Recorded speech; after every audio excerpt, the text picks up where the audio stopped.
Voilà, chers frères et sœurs, chers amis, rebonjour.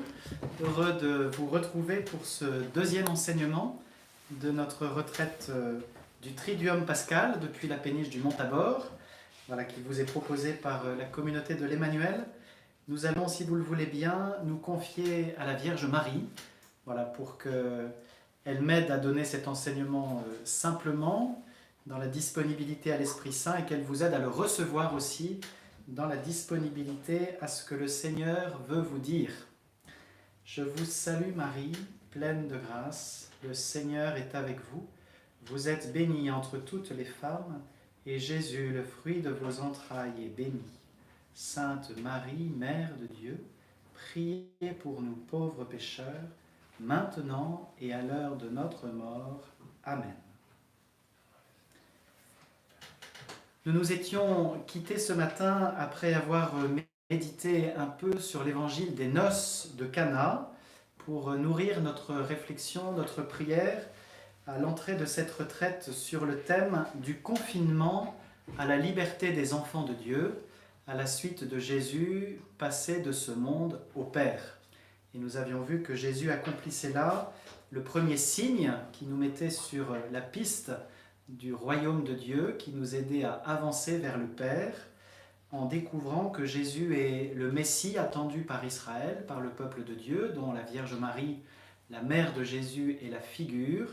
Et nous avons vu que Jésus est l'époux qui vient offrir l'alliance de Dieu à l'humanité qu'il souhaite épouser dans l'amour pour lui partager sa vie éternelle, et que cette portion de l'humanité qui répond à son alliance, c'est le peuple de Dieu, c'est l'Église de Jésus. Voilà, cet après-midi, nous allons poursuivre, mais je voulais, avant d'entrer plus avant dans cette retraite, vous partager deux petites anecdotes dans le prolongement de cette méditation de l'évangile de Cana, voilà, pour vous aider à entrer dans ce deuxième enseignement. Une petite histoire simple qui se passe en paroisse, à la fin d'une messe de rentrée paroissiale. Comme il n'y a pas de salle paroissiale à proximité, l'équipe pastorale, avec le curé, les prêtres, les membres de l'équipe pastorale, ont organisé un verre de l'amitié dans le fond de l'église. Alors, une paroissienne, un peu soucieuse du respect dû à l'église, en quoi elle a raison, vient voir le curé en disant « Monsieur le curé, quand même, je suis choqué que l'on tienne ce verre de l'amitié dans l'église. » Alors le curé explique « Écoutez, madame, je comprends bien, c'est vrai que ce n'est pas l'idéal. Si nous avions une salle disponible à proximité, nous serions allés dans la salle, mais voyez qu'on n'a pas de possibilité matérielle. Et il nous a paru important de réunir la communauté paroissiale par ce temps convivial. » Alors le curé continue en disant « Puis vous savez, je ne pense pas que le Seigneur soit contre quelques réjouissances terrestres. Vous voyez, il a participé aux noces de Cana. » Et alors la paroissienne de lui répondre « Oui, mais enfin, à Cana, il n'y avait pas la présence réelle. » Voilà, donc vous voyez qu'il nous arrive parfois peut-être d'hypertrophier les médiations par lesquelles le Seigneur nous vient, en oubliant que c'est le Seigneur lui-même qui est là et que c'est lui l'essentiel. Une deuxième petite anecdote que je voulais vous partager, c'est le commentaire de saint Augustin sur cet évangile de Cana. Il pose dans un commentaire la question « Ont-ils tout bu ?» « Non, répond-il, car nous en buvons encore. » Voilà, c'est 6 jarres de pierre contenant chacune 100 litres, 600 litres de bon vin, d'excellent vin. Eh bien, saint Augustin nous dit que tout n'a pas été bu parce qu'il en coule encore, nous en buvons encore. C'est la source de l'Eucharistie qui s'écoule du cœur ouvert de Jésus. Voilà, ça nous introduit bien à la liturgie que nous allons vivre ce soir, qui ouvre le Triduum Pascal. C'est la messe de la Cène du Seigneur. Nous allons donc cet après-midi vivre cet enseignement sur ce thème, le repas du Seigneur ou le festin des noces de l'agneau. Voilà. Ce matin, donc, pour passer du confinement à la liberté des enfants de Dieu, nous avons vécu une première étape. Nous nous sommes demandé quelle est ma nourriture ? Où est finalement la source à laquelle je vais boire pour étancher ma soif, pour étancher les désirs profonds de mon cœur. Et nous voyons que le Seigneur se propose finalement lui-même comme la source d'eau vive, comme le bon vin qui peut étancher nos soifs et qu'il est finalement lui la vraie nourriture, lui le Seigneur Jésus, dont la nourriture est de faire la volonté du Père. Voilà, donc si nous nous nourrissons de Jésus, eh bien Jésus va nous nourrir de cette attention qu'il a d'accomplir, de faire la volonté du Père. Et nous l'avons entendu dans le récit de la Passion dimanche, et nous le vivrons dans la contemplation aussi ce soir en méditant sur Gethsémani. Le souci de Jésus et le combat de Jésus dans cette nuit du jeudi saint, c'est vraiment de faire la volonté du Père. Non pas ce que je veux, mais ce que tu veux. Et c'est ainsi qu'il nous sauve en allant jusqu'au bout du don de l'amour sur la croix. Voilà, ce soir nous allons donc vivre, frères et sœurs, la scène du Seigneur où le Seigneur veut nous rassasier aujourd'hui. Il répond à notre prière dans le Notre Père, « Donne-nous aujourd'hui notre pain de ce jour ». Eh bien le Seigneur vient nous nourrir. Quelles que soient nos nourritures, si parfois nous allons butiner ailleurs en nous détournant du Seigneur, cela nous arrive d'être infidèles ou de laisser au Seigneur un strapontin au lieu de lui donner la première place, eh bien le Seigneur ne cesse de venir à nous pour nous nourrir en profondeur et en vérité. La liturgie que nous allons vivre pendant ce Triduum, un dernier mot d'introduction autour de cela, la liturgie nous rend contemporains des mystères du salut, c'est-à-dire des événements où Jésus vient nous chercher, comme le bon berger de la parabole va chercher la brebis perdue. Vous voyez, la liturgie que nous allons vivre dans ces jours saints, la scène ce soir, le chemin de croix, l'office de la Passion demain vendredi, et puis ce jour dans le silence devant le tombeau fermé samedi, avant qu'éclate la découverte du tombeau vide et la joie de la résurrection, eh bien ce ne sont pas des photos dans l'album de famille, vous voyez, que l'on regarderait en tournant les pages et en se disant « Ah oui, Jésus a vécu ça il y a longtemps, il y a 2000 ans, et aujourd'hui nous nous en souvenons avec émotion. » Non, la liturgie de ce Triduum va beaucoup plus loin que ça. Ce n'est pas simplement une évocation, un souvenir, aussi fort soit-il, mais c'est un événement transcendant auquel la liturgie nous rend présents. Vous voyez, la liturgie de ce Triduum nous rend présents aux événements de Pâques. Nous allons être rendus contemporains par la grâce de Dieu, par l'Esprit Saint qui agit dans la liturgie de l'Église, contemporains de la scène du Seigneur et de ce qui se passe ensuite au Jardin des Oliviers, de cette agonie, de son arrestation, de son procès, de sa condamnation, voilà, de ces violences qu'il va subir, et puis de son chemin de croix et de sa mort sur la croix, de sa mise au tombeau et de sa résurrection du séjour des morts. Voilà, tout ce fil des événements de Pâques, eh bien, nous en sommes rendus contemporains par la liturgie de l'Église. C'est un unique aujourd'hui.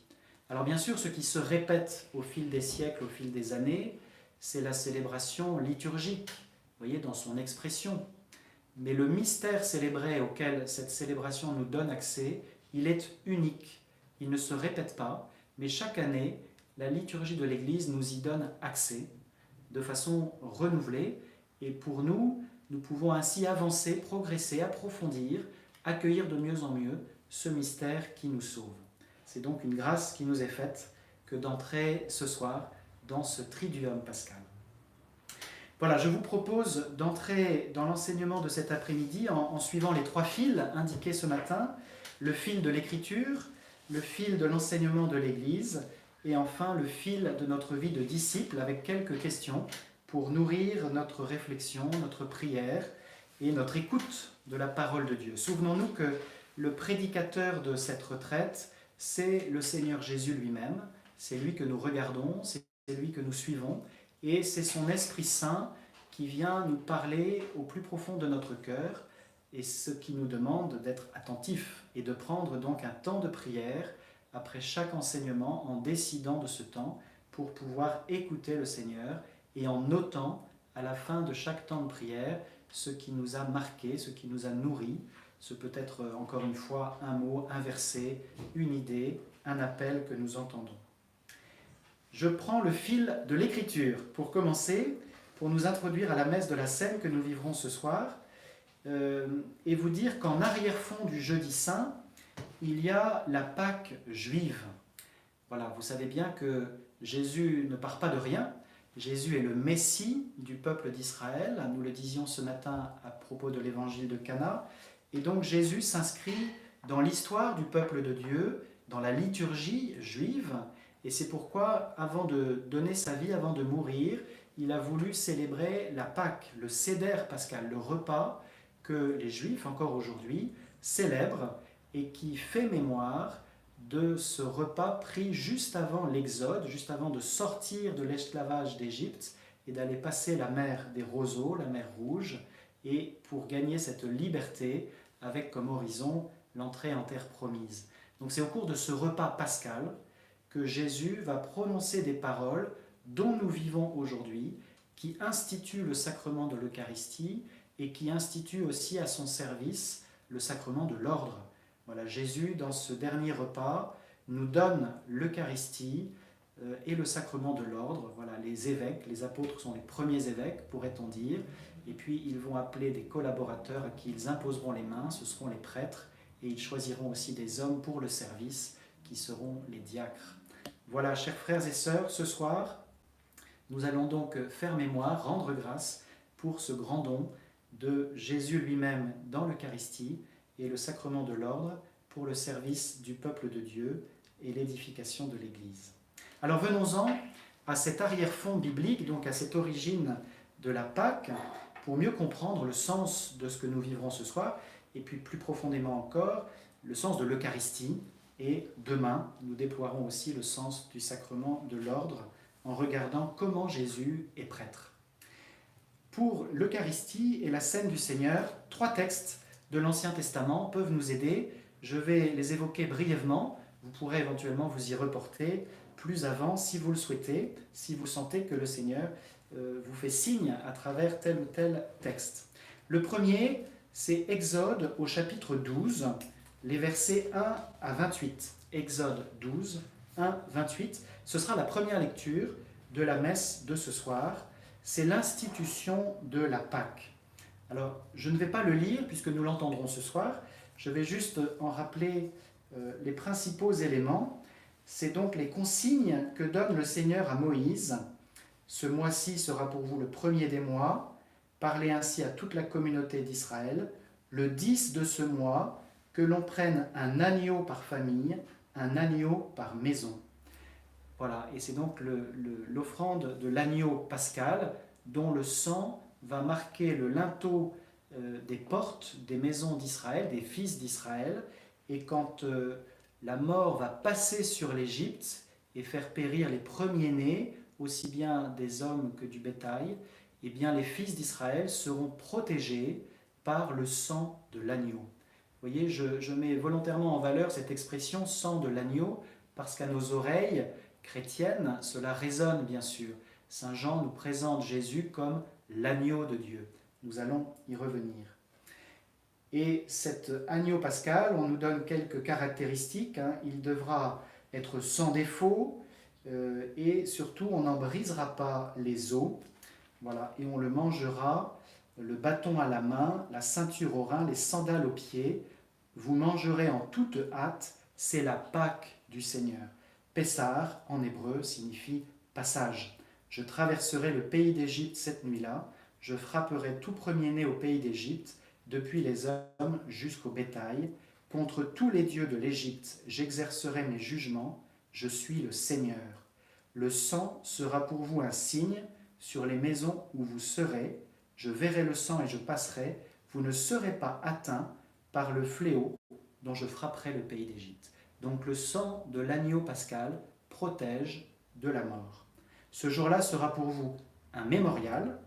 Vous en ferez pour le Seigneur une fête de pèlerinage. C'est un décret perpétuel, d'âge en âge, vous la fêterez. Et c'est pourquoi Jésus avec ses disciples fête la Pâque du Seigneur avec tout le peuple d'Israël au soir de ce jour que nous appelons désormais le Jeudi Saint.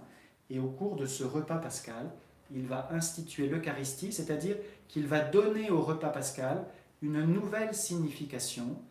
Non seulement ce sera la mémoire, le mémorial de la sortie d'Égypte, cela reste vrai, mais cela deviendra aussi le mémorial, l'événement salutaire de la Pâque de Jésus qui va passer physiquement de ce monde à son Père en offrant sa vie. Il va mourir humainement et son sang sera le sang qui va nous sauver, nous protéger de la mort. Voilà un premier texte donc tout à fait essentiel qui nous montre le passage de l'esclavage à la liberté pour les fils d'Israël par le sang de l'agneau pascal sous la conduite de Moïse et d'Aaron dans le livre donc de l'Exode au chapitre 12. Un deuxième texte important pour entrer dans l'intelligence de ce que nous allons vivre ce soir, c'est au chapitre 24, toujours du livre de l'Exode, les versets 1 à 8. Et là, je me permets de le lire in extenso parce que c'est un texte moins connu et qui n'est pas dans la liturgie de ce soir. Le Seigneur avait dit à Moïse, « Monte vers le Seigneur et prends avec toi Aaron, ses 2 fils, Nadab et Abihu, et 70 des anciens d'Israël. Vous vous prosternerez à distance. Moïse seul s'approchera du Seigneur. Les autres ne s'approcheront pas, et le peuple ne montera pas avec lui. » Moïse vint rapporter au peuple toutes les paroles du Seigneur et toutes les ordonnances. Tout le peuple répondit d'une seule voix, « Toutes ces paroles que le Seigneur a dites, nous les mettrons en pratique. » Moïse écrivit toutes les paroles du Seigneur.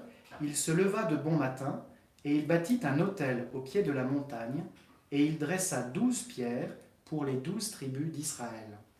Puis il chargea quelques jeunes garçons parmi les fils d'Israël d'offrir des holocaustes et d'immoler au Seigneur des taureaux en sacrifice de paix. Moïse prit la moitié du sang et le mit dans des coupes, puis il aspergea l'autel avec le reste du sang. Il prit le livre de l'Alliance et en fit la lecture au peuple. Celui-ci répondit, « Tout ce que le Seigneur a dit, nous le mettrons en pratique, nous y obéirons. » Moïse prit le sang, en aspergea le peuple et dit, « Voici le sang de l'Alliance, que sur la base de toutes ces paroles, le Seigneur a conclu avec vous. » Voilà, frères et sœurs, un texte majeur pour bien comprendre le repas de Jésus ce soir et la messe qu'il institue. Je relève 2 expressions. Toutes ces paroles, nous les mettrons en pratique. Une expression qui revient d'ailleurs 2 fois. Tout ce que le Seigneur a dit, nous le mettrons en pratique, nous y obéirons. Souvenons-nous ce matin dans l'évangile des noces de Cana, ce que la Vierge Marie, la mère de Jésus, qui représente le peuple d'Israël, la mémoire d'Israël, dit aux serviteurs, « Tout ce qu'il vous dira, faites-le. Tout ce qu'il vous dira, mettez-le en pratique. » Vous voyez, la Vierge Marie, elle est vraiment fille d'Israël, elle porte dans son cœur et sa mémoire cette parole du Seigneur dans le livre de l'Exode, et elle redonne cette parole comme une consigne aux serviteurs qui vont verser l'eau dans les jarres et puiser le bon vin de l'alliance nouvelle des noces de l'agneau. Une deuxième expression que je voudrais souligner, vous l'avez entendu, sans doute a-t-elle un peu teinté à vos oreilles. Moïse prit le sang, en aspergea le peuple et dit « Voici le sang de l'alliance. » Le sang de l'alliance. C'est une expression que Jésus va reprendre en présentant la coupe de vin au cours de ce Seder pascal et en disant à ses disciples « Ceci est la nouvelle alliance en mon sang » ou « Ceci est le sang de la nouvelle alliance ». Vous voyez, donc Jésus lui-même reprend cette parole de Moïse dans le livre de l'Exode et institue une nouvelle alliance, où on pourrait dire, porte à son accomplissement, à sa pleine signification, l'alliance que Moïse avait nouée avec le Seigneur au Sinaï. Et enfin, remarquons que le sang est versé sur 2 réalités. Une partie est versée sur l'autel, l'autre partie est versée sur le peuple. Et qu'est-ce que le sang ? Ça peut nous paraître un peu peut-être dégoûtant d'une certaine façon de verser du sang sur les personnes. C'est vrai que c'est un geste qu'on ne fait pas aujourd'hui, mais la signification biblique est très forte et belle. Pour l'Écriture, le sang, c'est la vie. Sans le sang qui circule dans le corps est un cadavre, il est mort. Donc le sang signifie la vie. Asperger à la fois l'autel du Seigneur et le peuple de Dieu du même sang, c'est dire d'une façon très concrète qu'une même vie est partagée entre le Seigneur et son peuple. le Seigneur est source de vie pour son peuple, tant que le peuple vit dans l'alliance, tant qu'il met en pratique les paroles de Dieu. Si nous mettons en pratique la parole de Dieu, eh bien nous vivons pleinement, nous vivons de la vie de Dieu, telle que Dieu nous veut vivants, et cela nous rend heureux. Quand nous nous détournons des chemins de l'alliance, eh bien nous prenons des chemins de mort, ce dont le Seigneur veut nous prévenir, veut nous protéger, puisqu'il est Père et qu'il nous aime. Voilà, chers frères et sœurs, 2 textes du livre de l'Exode qui peuvent éclairer le repas pascal que Jésus partage avec ses disciples en ce jeudi soir. Et puis un 3e et dernier texte de l'Ancien Testament que je vous propose de méditer, de relire. Je l'ai évoqué rapidement ce matin, c'est le prophète Jérémie, au chapitre 31, les versets 31 à 34. Le prophète Jérémie, c'est un prophète du temps de l'exil, juste avant l'exil à Babylone, donc au 6e siècle avant Jésus. Et voilà ce qu'il écrit. « Voici venir des jours, oracle du Seigneur, où je conclurai avec la maison d'Israël et avec la maison de Juda une alliance nouvelle. Ce ne sera pas comme l'alliance que j'ai conclue avec leur père, le jour où je les ai pris par la main pour les faire sortir du pays d'Égypte. Mon alliance, c'est eux qui l'ont rompue, alors que moi, j'étais leur maître, oracle du Seigneur. Mais voici quelle sera l'alliance que je conclurai avec la maison d'Israël quand ces jours-là seront passés, oracle du Seigneur. Je mettrai ma loi au plus profond d'eux-mêmes, je l'inscrirai sur leur cœur. Je serai leur Dieu et ils seront mon peuple. Ils n'auront plus à instruire chacun son compagnon, ni chacun son frère en disant « Apprends à connaître le Seigneur », car tous me connaîtront, des plus petits jusqu'aux plus grands, oracle du Seigneur. Je pardonnerai leurs fautes, je ne me rappellerai plus leurs péchés. Voilà, cette nouvelle alliance qui va être scellée dans le sang, dans la vie offerte de Jésus, eh bien, elle est prophétisée, voyez, par Jérémie, et elle est donc dans l'espérance d'Israël. Et Marie, la mère de Jésus, qui est présente aux noces de Cana, est porteuse de cette espérance en cette alliance nouvelle et définitive qui va s'accomplir donc par ce mystère pascal. Et c'est pourquoi nous appelons la partie de la Bible consacrée à Jésus et à l'Église de Jésus et à sa foi, à son enseignement, le Nouveau Testament, ce qui signifie la nouvelle alliance. Voilà, nous y sommes pleinement entrés par le baptême et la messe de ce soir eh bien, nous y introduit de façon renouvelée. Voilà, frères et sœurs, l'arrière-fond biblique dans l'Ancien Testament de la scène du Seigneur que nous allons maintenant prendre le temps de lire selon le récit que nous entendrons ce soir dans l'Évangile selon Saint Jean. Voilà, ce soir, la 2e lecture, ce sera Saint Paul aux Corinthiens qui va nous donner le récit de l'institution que nous connaissons. Le Seigneur prend le pain, il dit « Ceci est mon corps, prenez et mangez-en tous ». Il prend la coupe de vin, il rend grâce, il la bénit, il la donne à ses disciples en disant « Prenez, buvez-en tous, ceci est la coupe de mon sang, versée pour la multitude, en rémission des péchés, c'est la nouvelle alliance. » Voilà, ça c'est le récit que nous allons entendre chez Saint Paul. Chez Saint Jean, c'est un évangile qui ne met pas le projecteur, on pourrait dire, sur l'institution de l'Eucharistie, mais sur un autre geste de Jésus qui va donner le sens de l'Eucharistie, c'est le lavement des pieds. Voilà ce qu'écrit Saint Jean au chapitre 13. Je retrouve la page, cela vous laisse un peu de temps éventuellement pour la chercher vous-même. Avant la fête de la Pâque, sachant que l'heure était venue pour lui, l'heure, ce matin elle n'était pas venue, maintenant au chapitre 13, elle est venue, de passer de ce monde à son Père. Jésus, ayant aimé les siens qui étaient dans le monde, les aima jusqu'au bout. Au cours du repas, alors que le diable a déjà mis dans le cœur de Judas, fils de Simon l'Iscariote, l'intention de le livrer, Jésus, sachant que le Père a tout remis entre ses mains, qu'il est sorti de Dieu et qu'il s'en va vers Dieu, se lève de table, dépose son vêtement et prend un linge qu'il se noue à la ceinture. Puis il verse de l'eau dans un bassin. Alors il se mit à laver les pieds des disciples et à les essuyer avec le linge qu'il avait à la ceinture. Il arrive donc à Simon-Pierre qui lui dit « C'est toi, Seigneur, qui me laves les pieds ?» Jésus lui répondit « Ce que je veux faire, tu ne le sais pas maintenant. Plus tard, tu comprendras. » Pierre lui dit « Tu ne me laveras pas les pieds. Non, jamais. » Jésus lui répondit « Si je ne te lave pas, tu n'auras pas de part avec moi. » Simon-Pierre lui dit « Alors, Seigneur, pas seulement les pieds, mais aussi les mains et la tête. » Jésus lui dit « Quand on vient de prendre un bain, on n'a pas besoin de se laver, sinon les pieds. On est pur tout entier.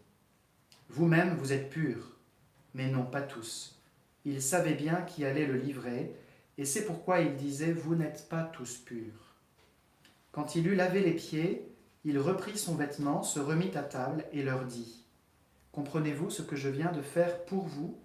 Vous m'appelez Maître et Seigneur, et vous avez raison, car vraiment je le suis.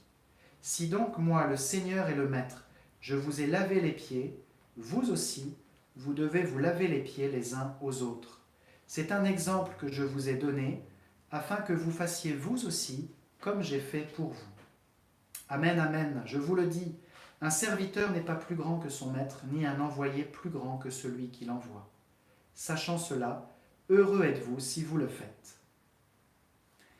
Voilà, chers frères et sœurs, j'interromps un peu avant la fin la lecture dont nous avons entendu l'essentiel et que nous accueillerons dans la liturgie de ce soir. Alors, quelques mots de commentaire sur cet évangile, pour d'abord relever son originalité.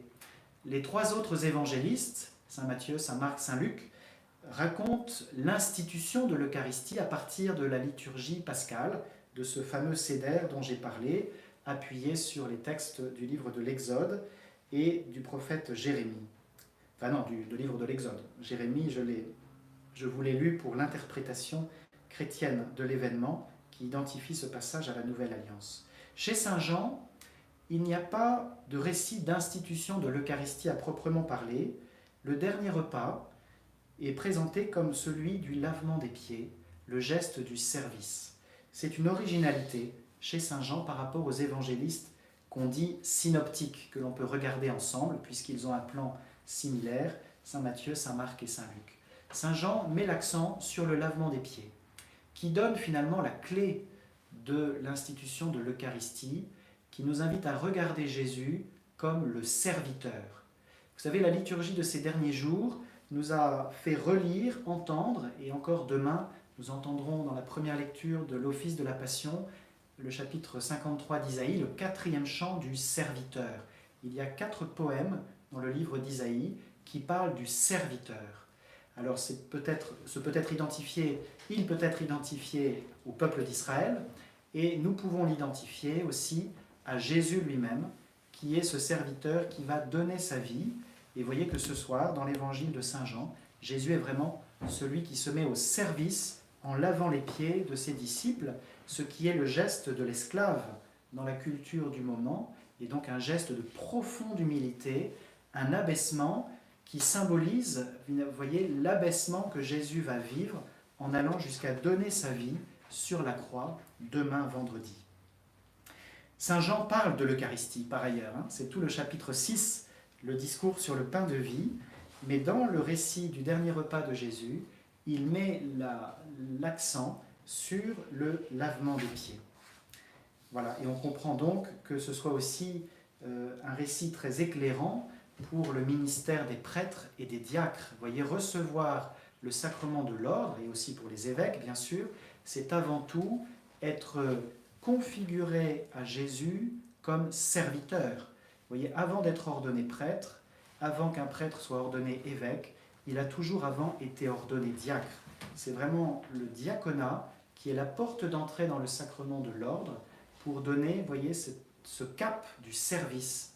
Tout ministre dans l'Église et toute personne qui reçoit une mission, une responsabilité, doit vivre dans cet esprit de service. Ce n'est pas un pouvoir au sens d'une domination, mais c'est un pouvoir qui peut être donné pour servir le peuple de Dieu et notamment les petits de ce peuple.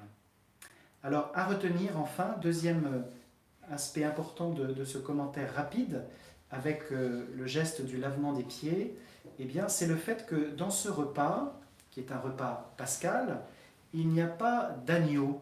Vous écouterez bien le récit que fait saint Paul dans la première lettre aux Corinthiens.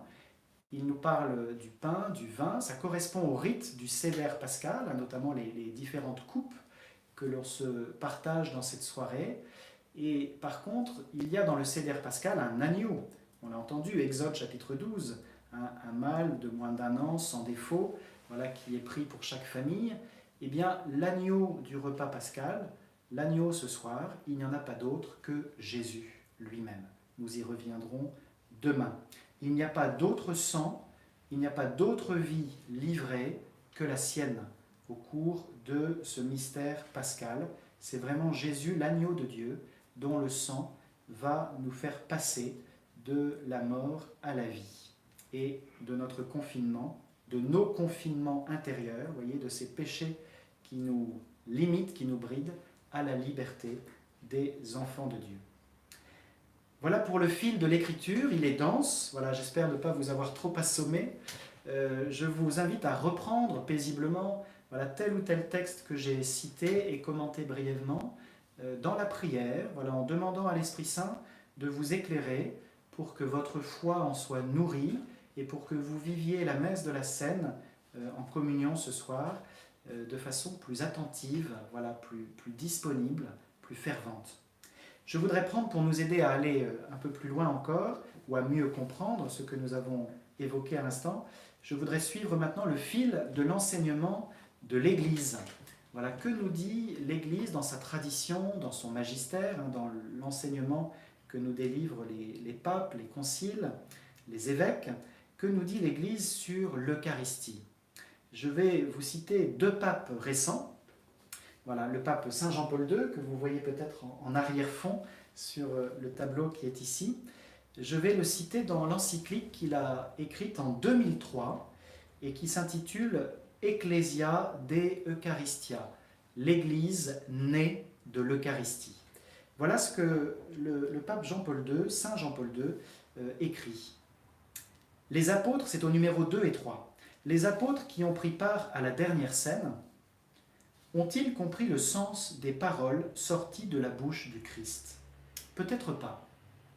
Ces paroles ne devaient se clarifier pleinement qu'à la fin du Triduum pascal, c'est-à-dire de la période qui va du jeudi soir au dimanche. C'est dans ces jours-là que s'inscrit le Mysterium Pascale, le mystère pascal. C'est aussi en eux que s'inscrit le Mysterium Eucharisticum, le mystère eucharistique. L'Église naît, du verbe naître, du mystère pascal. C'est précisément pour cela que l'Eucharistie, sacrement par excellence du mystère pascal, a sa place au centre de la vie ecclésiale. Voilà un passage tout à fait important et en même temps rassurant. Vous voyez que Jean-Paul II évoque le fait que les apôtres qui ont vécu la scène en direct n'ont pas forcément compris tout de suite la profondeur et la portée des paroles de Jésus. Ce qu'ils ont vécu ce soir-là, c'est éclairé dans la lumière de la résurrection. Et c'est vraiment après la résurrection, avec l'aide de l'Esprit Saint, que les apôtres, les premiers disciples, ont pu approfondir le sens et la portée des paroles de Jésus, comprendre que ce qu'il avait fait et dit au cours de ce dernier Seder pascal, au cours de ce dernier repas, eh bien, instituait un geste fondateur pour l'Église tout au long de sa mission et de sa vie.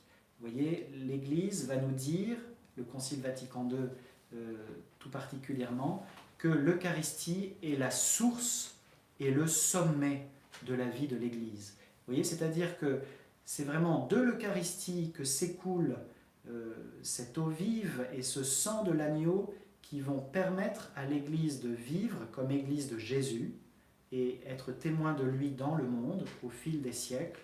Et c'est en même temps l'Eucharistie qui sera le sommet, c'est-à-dire l'accomplissement, l'aboutissement de tout ce travail missionnaire, ce travail de service des plus petits, des plus pauvres, ce service de la charité en acte tout au long de l'histoire. C'est dans l'Eucharistie finalement qu'il culmine ce service, qu'il prend tout son sens.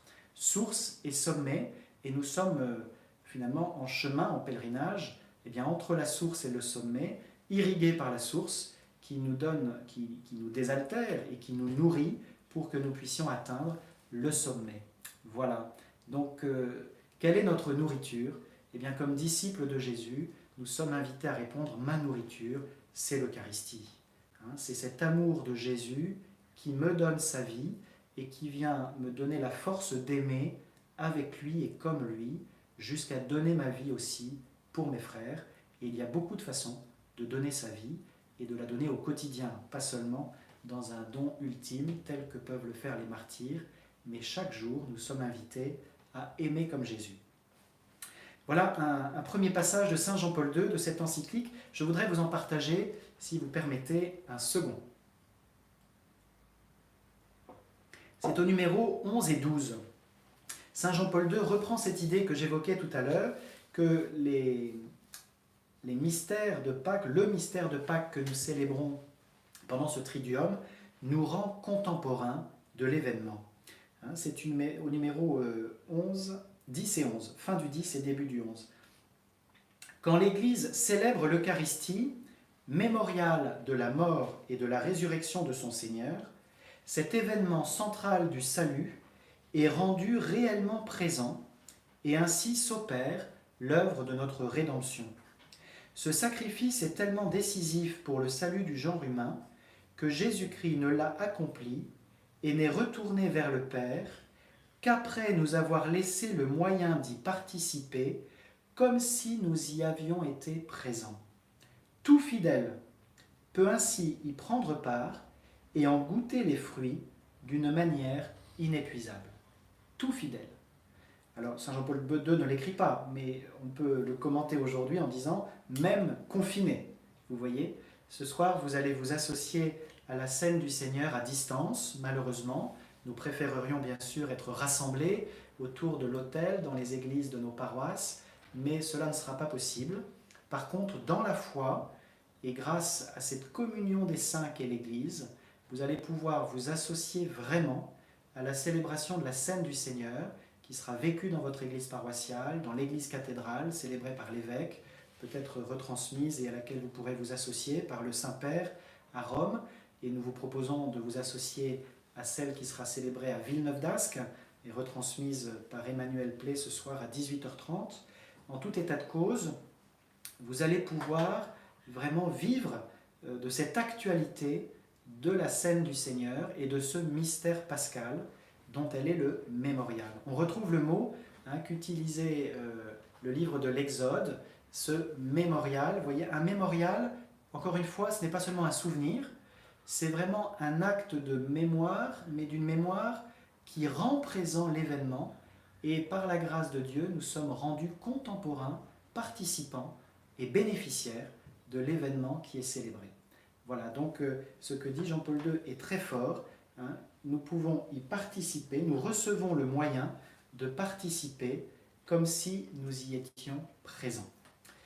Je voudrais prolonger en suivant toujours le fil de l'enseignement de l'Église avec une catéchèse rappelée et résumée brièvement, une catéchèse du pape Benoît XVI cette fois-ci. C'était aux Journées mondiales de la jeunesse, au JMJ 2005, à Cologne en Allemagne. Je voudrais à la fois la résumer et vous en lire un court extrait. Je commence par citer Benoît XVI. Qu'est-ce qui est en train de se passer lors de la scène? Comment Jésus peut-il donner son corps et son sang?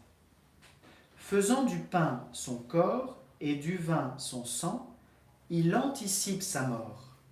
Il l'accepte au plus profond de lui-même et il la transforme en un acte d'amour. Ce qui de l'extérieur est une violence brutale, la crucifixion, devient de l'intérieur l'acte d'un amour qui se donne totalement. Telle est la transformation substantielle qui s'est réalisée au Cénacle et qui visait à faire naître un processus de transformation dont le terme ultime est la transformation du monde jusqu'à ce que Dieu soit tout en tous. Vous voyez, frères et sœurs, le pape Benoît XVI, très pédagogue, nous aide à comprendre que ce qui se joue dans la scène, lors de la scène du Seigneur, c'est une transformation. La scène est une anticipation de ce qui va se vivre demain, vendredi saint, la passion, la crucifixion et la mort de Jésus. Jésus, dans ce repas du Seder pascal, anticipe symboliquement ce qu'il va vivre concrètement, physiquement. En disant avec le pain « Ceci est mon corps », en prenant la coupe de vin et en disant « Ceci est la coupe de mon sang pour la nouvelle alliance », il anticipe et il donne le sens de ce que nous allons regarder demain dans l'office de la Passion et de la Croix. Jésus transforme la violence qu'il va subir en un acte d'offrande de sa vie par amour. Et l'amour est transformant. Voilà la bonne nouvelle que nous pouvons retenir et garder dans notre cœur demain tout particulièrement. L'amour est transformant. L'amour peut même transformer ce qui est mauvais en source de bonté. La croix, c'est mauvais. C'est un instrument de mort au départ, à l'origine.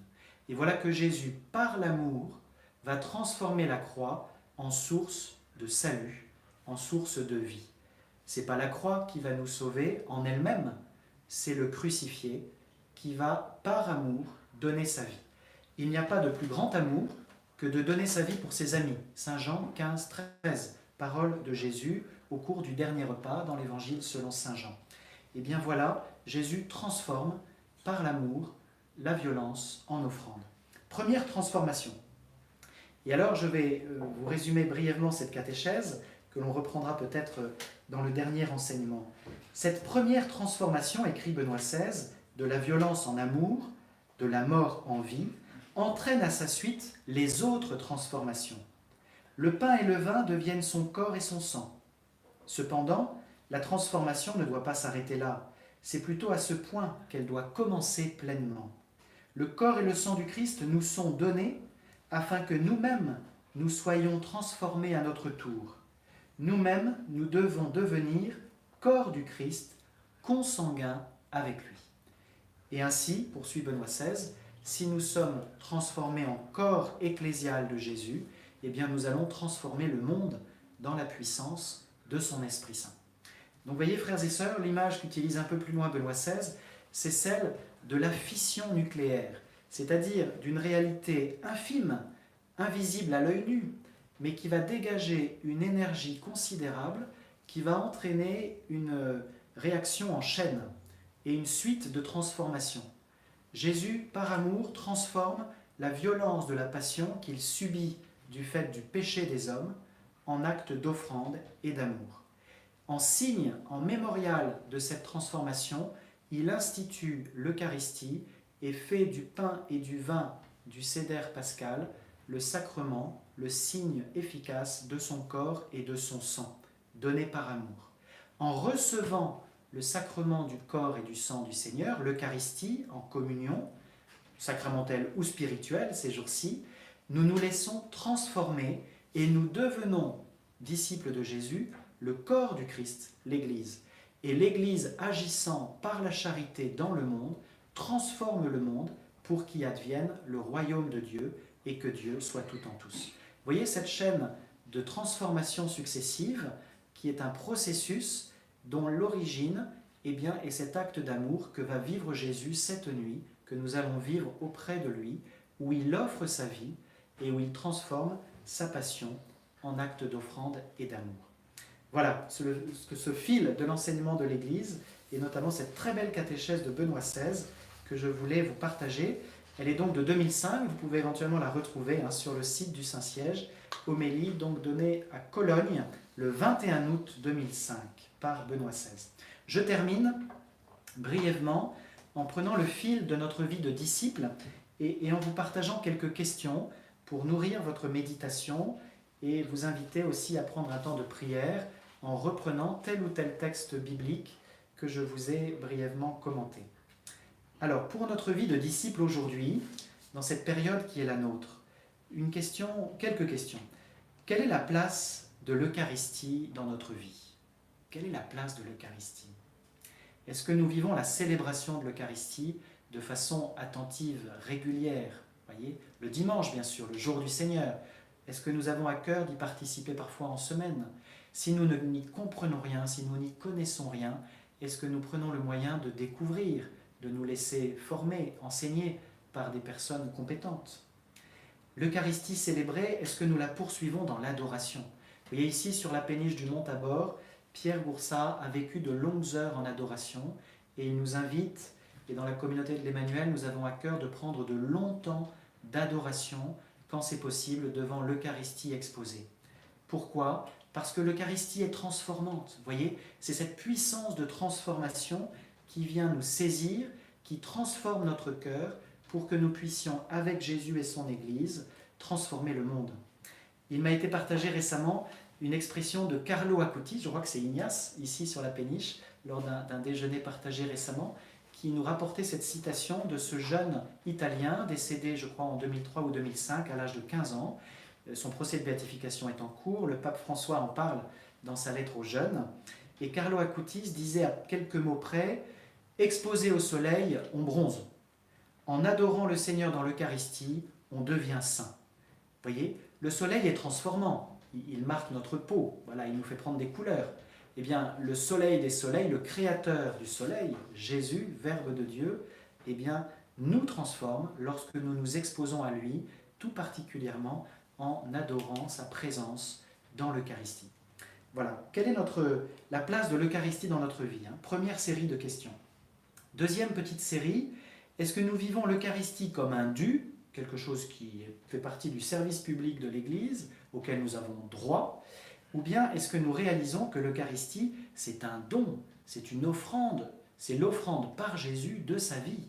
Et je pense que vous qui êtes privés depuis déjà quelques semaines de la communion eucharistique en ne pouvant pas venir à l'Église, eh bien vous réalisez sûrement, très concrètement, combien l'Eucharistie est un don.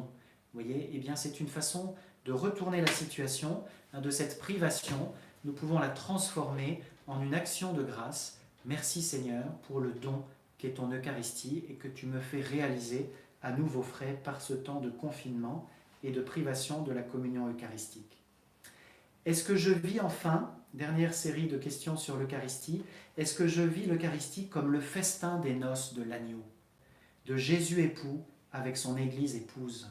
Vous voyez, j'y reviendrai sans doute demain, mais l'Eucharistie, c'est un dialogue nuptial entre Jésus qui donne sa vie, qui donne son corps, comme un époux donne sa vie et son corps à son épouse, et le dialogue avec l'épouse qui accueille le Christ qui se donne à elle pour lui répondre « Amen, oui, viens Seigneur Jésus, je veux aimer avec toi et comme toi, grâce à la force que tu me donnes. » Le fruit de l'Eucharistie, c'est la charité. Ce que l'Eucharistie produit et porte dans nos cœurs, c'est l'amour de charité. Je termine, chers frères et sœurs, vous avez devant vous une représentation d'une fresque de Giotto dans une chapelle de Padoue en Italie. Giotto est un peintre italien donc du début du XIVe siècle. Et vous voyez, c'est le baiser de Judas qui est ici au centre, qui vient embrasser Jésus qu'il trahit dans le jardin des Oliviers. Vous avez cette foule armée de bâtons et de lances.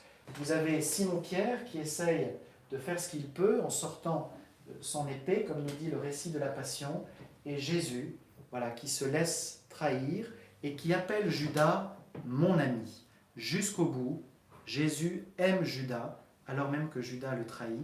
Voilà, Jésus nous aime jusqu'au bout. Il va donner sa vie par amour pour nous sauver, alors même que souvent, eh bien, nous ne sommes pas fidèles à notre baptême et à notre foi. Donc entrons dans cette veillée du jeudi saint, dans cette messe de la scène du Seigneur, dans le temps d'adoration qui suivra. Prenons le temps vraiment de suivre Jésus, d'être avec lui, de l'accompagner.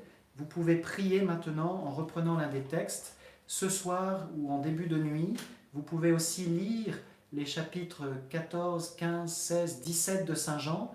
Je vous encourage à lire le chapitre 17, tout particulièrement, la grande prière sacerdotale de Jésus, qui sont placés par Saint Jean dans cette veillée du jeudi saint. Chers frères et sœurs, une question, une piste concrète. Quelle décision voulez-vous prendre pour donner une meilleure place à l'Eucharistie dans votre vie de disciple? Et enfin, une petite chose très concrète, puisqu'on a vu que l'Eucharistie, c'est le service, Jésus lave les pieds de ses disciples. Quel petit service puis-je rendre à ceux qui m'entourent d'ici ce soir? Chers frères et sœurs, merci de votre attention. Nous restons unis dans la prière et nous rendons grâce à Dieu pour le grand don qu'il nous fait de sa vie, de l'Eucharistie, qui est le sacrement du don de sa vie, et du sacrement de l'ordre pour porter aux hommes la vie de Dieu. Amen. Merci.